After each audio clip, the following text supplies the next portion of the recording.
एका मुलासाठी मी माझं शिक्षण पण थांबवलं, घर पण सोडलं। तेव्हा डोक्यावर फक्त प्रेम आणि प्रेम आणि प्रेमच होतं, बाकी काही विषय नव्हता। मला त्या मुलाकडून त्रास होत होता। पप्पांना फोन केलेला, सांगितलं की तू आमच्यासाठी मेलीस। मला त्या कामामुळे माझं पोट भरते, त्यामुळे मी माझ्या कामाला जास्त प्राधान्य देते। जे होतं ते चांगल्यासाठी होतं, फक्त कमी येते मम्मी पप्पांचे, बाकी कोणाची नाही। माझी बोलायची कधी धाडस नाही झालं। मी नाही म्हणलं तर मी कमवून त्यांना घालू शकते, पण माझी इच्छा आहे ती।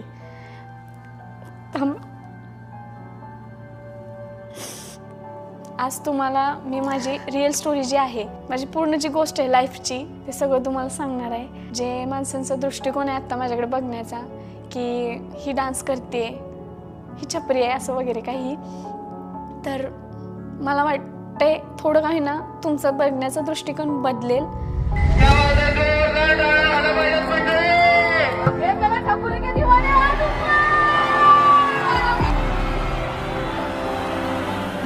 Back to my YouTube channel भावानो। तुम्हाला तर माहीतच आहे हा व्हिडिओ कशाबद्दलचा आहे। छकुलीच्या एका चुकीनं बदलली तिची पूर्ण जिंदगी। छकुलीची अशी कोणती चूक झाली की तिला आता भोगावा लागतोय पश्चाताप। तिची अशी कोणती चूक झाली ते कळण्यासाठी तुम्हाला पाहावं लागेल तिचा पूर्ण व्हिडिओ।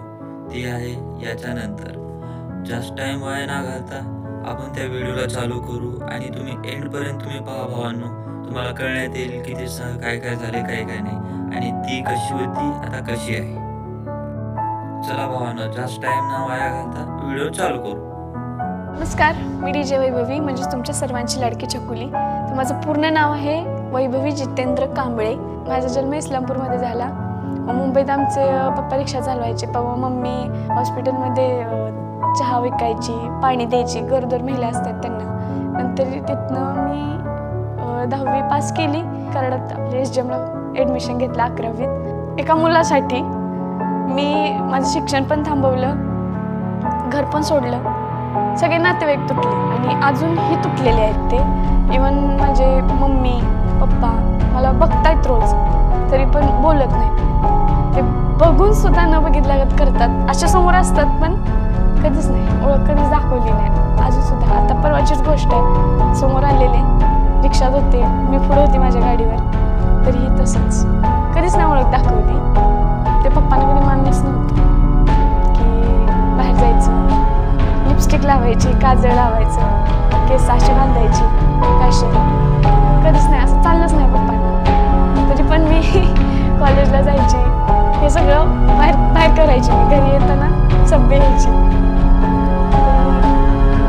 झालं कळलं घरात, पण असं वाटायला लागलं की बाहेर फ्रीडम आहे बाकीच्यांचं, बाहेर जायचा प्रयत्न केला। शेवटी अक्षरशः ज्या दिवशी मी घरातून बाहेर पडले त्या दिवशी पप्पा घरात होते। घरात जाताना मी विचारलं फक्त, पप्पा मी जाणार आहे, मला नाही राहायचं। पळून जाण्यापेक्षा मी सांगून गेलेली बरे। पप्पा म्हणले, बघ अजून पण विचार कर, एकदा तू मुलगा ओलांडला परत तुला घरात जागा नाही। तेव्हा डोक्यावर फक्त प्रेम आणि प्रेम आणि प्रेमच होतं, बाकी काही विषय नव्हता। हे माहीत नव्हतं की मी पुढे काय करणार आहे, कशी राहणार आहे। त्या मुलाकडे काही नव्हतं, तो मुलगा स्वतः घरातून बाहेर आलेला, त्याच्याकडे एक रुपया नव्हता, का घर नव्हतं, काहीच नव्हतं। मी आपल्या पप्पांना म्हणलं ठीक आहे मी जाणार आहे। पप्पा गेले रिक्षावर, मी घरात मम्मीने समजवलं, आजीनं समजवलं, आजीनं मारली त्यावेळेला पण तेव्हा डोक्यात तेच होतं, नाही घरातली मारतात, त्रास देतात, काय फ्रीडम नाही, काय नाही, बाहेर पडायचं। बाहेर पडलो, त्रास मागच्यांना झालाच सोडा घरातल्यांना, पण परत मी बाहेर घरातनं आल्यावर पप्पांना एक फोन केला की मी आले। पप्पा म्हणले ठीक आहे, ओके, गेल्यास ना सुखी राहा, एवढं फक्त म्हणले।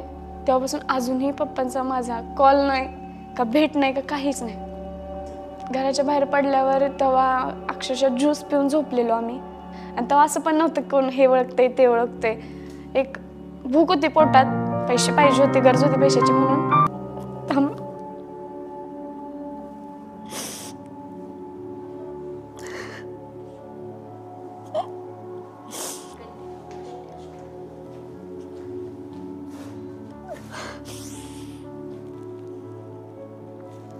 सॉरी.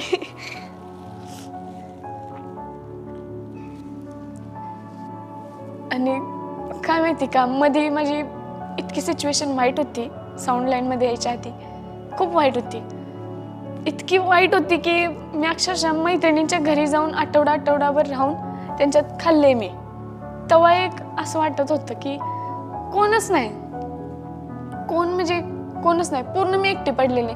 आधी मी घरात एकटी झुरायची. मोबाईल पण माणूस किती वेळ बघणार ना, बघून बघून डोक्यावर परिणाम झालता माझं. थोडक्यात काम नाही, घरात नुसतं बसायचं.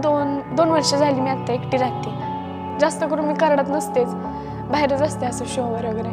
त्यामुळे मन लागतं, जास्त काय असं वाटत नाही. पण येते आठवण दुसऱ्यांचे मम्मी पप्पा बघून, ते घरात राहतात ते बघून. पण मी एक असं वाटते की आता जी माझी प्रगती आहे ती कधी ना कधीतरी पप्पा बघतील आणि कधीतरी बोलतील स्वतः येऊन. मी मस्त बोलायला तयार आहे आता. मस्त वाटतं दिसले की जावावं, मिठी मारावी, बोलावं. मी रोज मनातल्या मनात सॉरी बोलते. असं समोर दिसलं तरी मी सॉरी बोलते.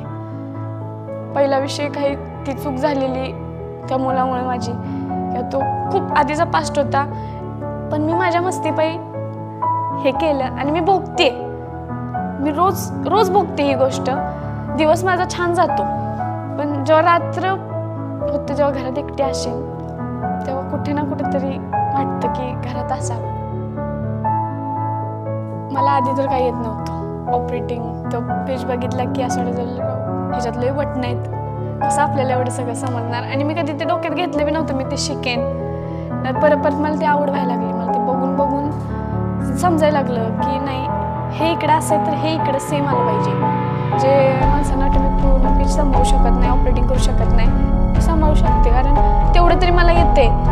जर पब्लिक एकदा नाचायला लागली तर त्यांना आपल्याला नाचवायचं आहे. ते एकदा जर ताल त्यांनी धरला तर आपण कुठलंही गाणं लावते. आता एखादं प्रेमाचं जरी गाणं लावलं, सायलेंट जरी ते असलं तरी पूर्ण नाचणार. एखादं त्याच्यात ब्रेकअप झालेलं असतं, नवीन असतं, ती मुलं सुद्धा इतकी चेक करून नाचतात की नाही हे गाणं सोडले. आता जे गाणं आलं पाखरं आजाद केलं, हे गाणं मी मायकिंग करून सोडते की चला सोडून गेलेल्या पाखरासाठी एकदा हातवरती, असं मी ते मायकिंग करून गाणं सोडते अक्षरशः. पण तेव्हा तो रिस्पॉन्स भेटतो ना, तो बघण्यासारखा असतो. अक्षरशः सगळ्यांचे हातवरती पण असतात. आणि माझं एक वैशिष्ट्य आहे, साऊंड चालू झाला ना माझे पाय शांत बसत नाही. मी आपोआप हलायला लागते, आपोआप डुलायला लागते. मग ते घराच्या बाहेर जरी साऊंड लावला असेल ना तरी माझा हात डान्स चालू असतो, असा विषय. ती हळूहळू बघून आहे ना ऑपरेटिंग मी शिकली. आणि बाकीच्या पब्लिकला नाही कळत. बाकीची पब्लिक फक्त एवढंच बघते, वैभव डान्स करते, वैभव एक्सप्रेशन देते. आणि त्याच्यात जास्त ट्रोल मलाच करतात की आधी छकुलीचा डान्स बंद करा, छकुलीचं बंद करा, हे ते. मी नाही लक्ष देत असल्या गोष्टींवर, कारण माझे फॅन क्लब किती आहे हे मला चांगलं माहिती. मला ऑपरेटिंग करू वाटलं मी ऑपरेटिंग करते, मला डान्स करू वाटलं मी डान्स करते. मी लोकांसाठी नाही करत आहे, मला आवड आहे. मी पूर्ण मला त्याच्यात रमून घेते एकदम. एवढंच फक्त डोक्यात असतं. मी फुल एन्जॉय करत असते माझा शो. काही लोक अशी कमेंट करतात की आता जो नवीन ट्रेंड निघलाय की हिचा व्हिडिओ पाहिला का, बायोत जावा व्हिडिओ भेटेल. व्हिडिओ तर काय नसतो, पण फक्त आपला फोटो आहे आणि ते वरती तेवढं लिहिलेलं आहे टायटल. तर ते विषय काय आहे, ते आहेत ना ते त्यांचे फॉलोवर्स वाढायला, त्यांची आयडीची रीच जास्त व्हायला ते आपला फक्त वापर करतात. त्यांना सांगून पण काही उपयोग नाही आहे, कारण ते करतच राहणार. जेवढं आपण बोलन तेवढं ते जास्त करत राहणार आहेत. त्यामुळे त्यांना काही बोलायचंच नाही. त्रास होतो, जास्त त्रास होतो. तो जेवढा व्हिडिओ व्हायरल होईल ना तेवढं आपली माणसं पण आपल्याला पाठवतात की हा काय विषय, कारण हा कोणाला माहीत नसते जास्त करून. आणि हे फक्त आपल्याला माहिती आहे की नाही हे ट्रेंडिंग आले, ते तेवढ्या पुरतं टाकतात. आपलंच नाही सगळ्यांचं टाकतात. हे पण बाकीच्यांना माहीत नाही आहे. बाकीच्यांना एवढंच दिसते की याला काही आमच्या माणसाचं केले आणि आपण ॲक्शन घेऊन पण आपल्यालाच त्रास आहे, कारण आपण करून जास्त किती करणार ना. त्यामुळे त्यांना बोलून काय अर्थच नाही आहे. त्याच्यातले 10% लोक इतकी मूर्ख आहेत ना की चांगला व्हिडिओ जरी मी आता टाकला त्या रील्सला एखादी कमेंट अशी वाईट येते ना, त्यामुळे अख्खा व्हिडिओ खराब होतो. जर मी करते, बघवत नसेल ना तर बघू नका. ती तिच्या मार्गाने चालले, मी कुणाचं काही घेऊन नाही चाललेलो. आणि आता काय नवीनच चाललंय, डायलॉग सोडायचं बंद करा, लेडीज ऑपरेटर, डान्स बंद करा, फालतूपणा बंद करा, छपरी चाळ बंद करा. मला तर नाही वाटत मी काय छपरी चाळ करत्या. तेवढे माझे फॅन्स आहेत, लहान लहान मुलं आहेत, त्यांच्याबरोबर मी बोलते, हातबीत मिळवते, फोटो वगैरे देते, ते सगळं करते मी. पण असं मला नाही वाटत की मी फालतूगिरी काय करते. आणि ज्यांना वाटत असेल ते त्यांच्या नजरेत खोट आहे, त्यांना मी काही बोलू शकत नाही, ते त्यांचं काम आहे. जळणाऱ्यांमुळं आहे आपण जळणाऱ्यांमुळं. आता मुलांपेक्षा जास्त म्हणायला गेलं तर 50% तर मला जास्त सपोर्ट महिलांचाच आहे.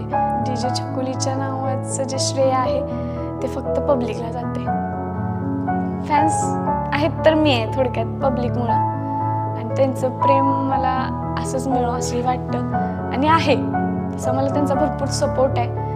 मला या माझ्या व्यवसायाने वर आणले. मला अख्खा महाराष्ट्रात आता सध्या ओळखते, त्यामुळे मला माझा व्यवसाय इम्पॉर्टंट वाटतोय. तेव्हा ज्या वेळेस माझ्याकडे काही नव्हतं, जर मी माझ्या कामामुळे वर आली तर मी माझ्या कामाला जास्त प्राधान्य देते. कुठे ना कुठेतरी असं वाटते की मला त्या कामामुळे माझं पोट भरते आणि त्या कामामुळे मला अख्खा महाराष्ट्र ओळखतोय, त्यामुळे माझ्या कामाला जास्त प्राधान्य देते. मला घरी जाऊ पण वाटते. मी माझं करिअर तर नाही थांबवू शकत, कारण जे आता आहे ते माझं ह्याच्यामुळेच आहे. कारण जेव्हा कोण नव्हतं तेव्हा शो वगैरे होते मला. आता पैसा आहे, इज्जत आहे, अख्खा महाराष्ट्र